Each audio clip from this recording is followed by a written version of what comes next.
Мы легли у разбитой ели, ждем, когда же начнет светлеть.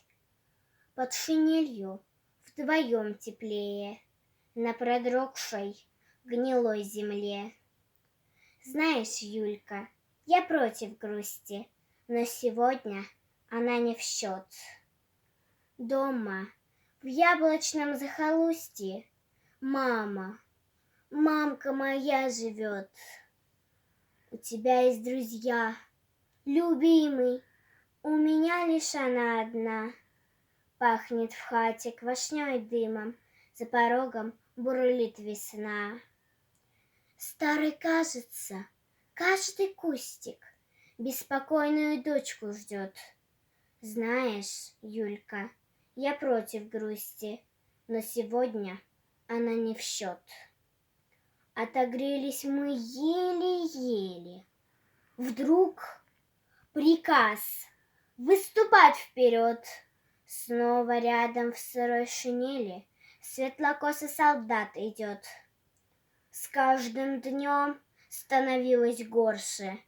Шли без митингов и знамен.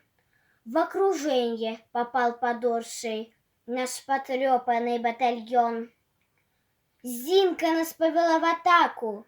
Мы пробились по черной ржи, по воронкам и буеракам, через смертные рубежи.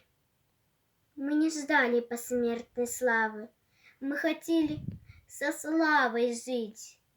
Почему же в бинтах кровавых светлокосый солдат лежит? Ее тело своей шинелью укрывала я, зубы сжав. Белорусские ветры пели о рязанских глухих садах. Знаешь, Зинка, я против грусти, но сегодня она не в счет. Где-то в яблочном захолустье мамка твоя живет. У меня есть друзья, любимый, у нее ты была одна. Пахнет в хате квашней дымом, за порогом бурлит весна. И старушка в цветастом платье у иконы свечу зажгла. Я не знаю, как написать ей, чтоб тебя она не ждала.